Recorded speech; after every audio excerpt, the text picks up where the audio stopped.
Para sahabat Rasulullah sallallahu alaihi wasallam ketika mereka melihat sesuatu perkara di dunia ini, mereka selalu memikirkan perkara akhirat. Ada sebagian para sahabat melihat ada orang yang memanaskan besi, dia pingsan karena memikirkan bagaimana dahsyatnya panasnya api nerakanya Allah Rabbul Alamin. Dan di antara hikmah durus yang bisa kita petik dari ibadah haji, semua manusia berkumpul dengan pakaian yang sama di sebuah lembah yang sangat luas, yang mereka bermunajat kepada Allah Rabbul Alamin. Ini mengingatkan kita dengan kampung akhirat, saudara-saudaraku. Mengingatkan kita kepada yaumul qiyamah. Mengingatkan kita semua akan kembali kepada Allah Subhanahu wa taala. Akan mempertanggungjawabkan seluruh apa yang telah kita amalkan di dunia ini. Akan mempertanggungjawabkan seluruh apa yang pernah kita ucapkan di muka bumi ini. Sampai-sampai Rasulullah sallallahu alaihi wasallam mengkhabarkan kepada Aisyah radhiyallahu taala anha, yub'atsun nasu yaumal qiyamah. Manusia nanti dibangkitkan di yaumul qiyamah dalam keadaan mereka tidak disunat, dalam keadaan mereka tidak punya sendal, dalam keadaan mereka telanjang. Kemudian Aisyah radhiyallahu taala anha berkata, "Ya Rasulullah, apakah seseorang tidak melihat aurat antara satu dengan yang lainnya?" Mereka dibangkitkan dalam keadaan telanjang, laki-laki dan perempuan. Dari semenjak manusia yang pernah diciptakan oleh Allah sampai akhir manusia yang pernah diciptakan oleh Allah di muka bumi ini. Terjadi tsunami di di Aceh.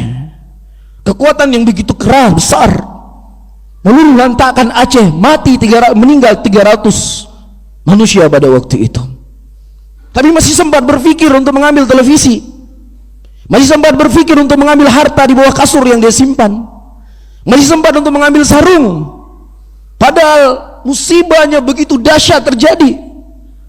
Tapi di yaumul qiyamah, para hadirin, ketika Aisyah radhiyallahu taala anha bertanya dengan pertanyaan yang cukup normal, "Ya Rasulullah, tidakkah mereka akan saling melihat antara satu dengan yang lainnya?" Kemudian Nabi sallallahu alaihi wasallam mengatakan, "Ya Aisyah, perkara yaumul qiyamah adalah perkara yang sangat mengerikan, perkara yang sangat dahsyat, sehingga seseorang tidak sempat berpikir untuk melihat aurat satu dengan yang lainnya."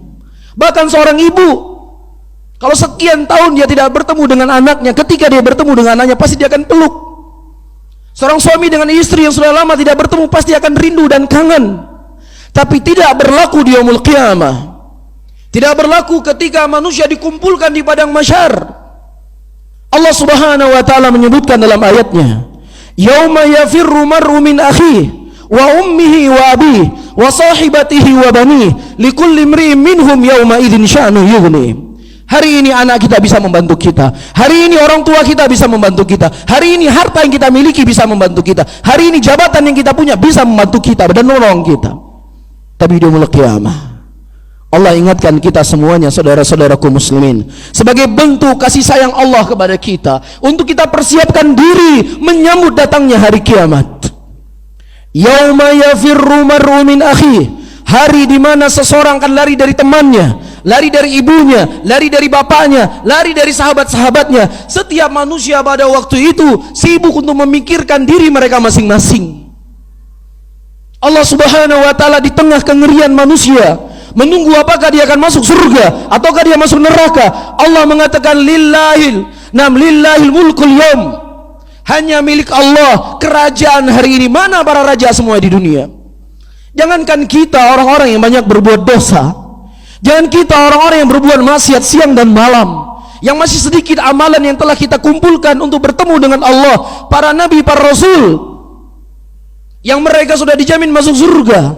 Datang orang ke Nabi Adam, datang orang-orang ke Nabi Nuh, datang orang-orang ke Nabi Musa, Nabi Isa. Mereka meminta agar para nabi tersebut berdoa dan memohon kepada Allah Rabbul Alamin agar segera melakukan persidangan.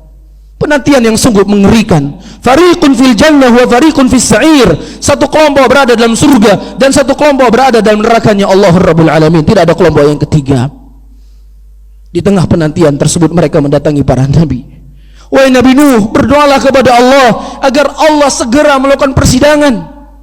Para nabi tersebut semuanya angkat tangan. Mereka berkata, Adam berkata, saya telah makan buah yang ada dalam surga yang Allah melarang saya untuk memakannya, sehingga tidak berani saya meminta kepada Allah. Nabi Musa alaihissalam pernah memukul seseorang tanpa sengaja. tanpa sengaja, bukan dosa. Kemudian orang tersebut mati. Dengan sebab ini beliau tidak berani mengangkat wajahnya berdoa kepada Allah Rabbul Alamin. Di mana kita kira-kira saudara-saudaraku muslimin? Di mana kita di hari itu? Dosa yang begitu banyak kita bawa, kezaliman yang begitu banyak kita bawa. Apakah kita bisa menolong dan membela kita pada waktu itu? Nabi Muhammad sallallahu alaihi wasallam berkata kepada anaknya Fatimah, "Ya Fatimah binta Muhammadin, sallini min mali masyiti, la ughni anki min Allah syai'a." Wahai Fatimah, putrinya Muhammad, mintalah dariku dari harta apa yang kau inginkan dariku, tetapi aku tidak akan bisa membelamu nanti di hadapan Allah kecuali iman dan amal yang kau bawa untuk bertemu dengan Allah Rabbul Alamin. Persiapkan itu semuanya saudara-saudaraku muslimin. Itu sangat dekat dengan kita. Jangan sampai kita menjadi orang-orang merugi ketika Allah Subhanahu wa taala telah menghabiskan waktu kita tinggal di dunia ini. Kemudian Allah bangkitkan kita di yaumul qiyamah, dan kemudian Allah masukkan kita ke dalam nerakanya. Di situ kita menangis, di situ kita menyesal. Rabbi laula akhartani ila ajalin qarib fa asaddaqa wa akum minas salihin. Ya Rabbku, akhirkan sejenak kematianku ya Allah, agar aku bisa bersedekah, agar aku bisa menjadi orang yang saleh ya Allah. Aku ingin bertobat ya Allah, aku ingin beristighfar ya Allah, aku ingin berbuat baik ya Allah, aku ingin salat ya Allah, aku ingin naik haji ya Allah. Sudah habis waktunya para hadirin. Tidak ada kecuali kita menanti keputusan Allah. Apakah kita akan masuk ke dalam surga ataukah masuk dalam neraka? Ini hari yang mengerikan. Persiapkanlah dengan hari itu. Persiapkanlah hari itu dengan amalan saleh. Jauhi dosa, jauhi maksiat. Berbekallah dengan kebaikan dan ketakwaan, karena itu sebaik-baik bekal untuk kita bertemu dengan Allah Rabbul Alamin.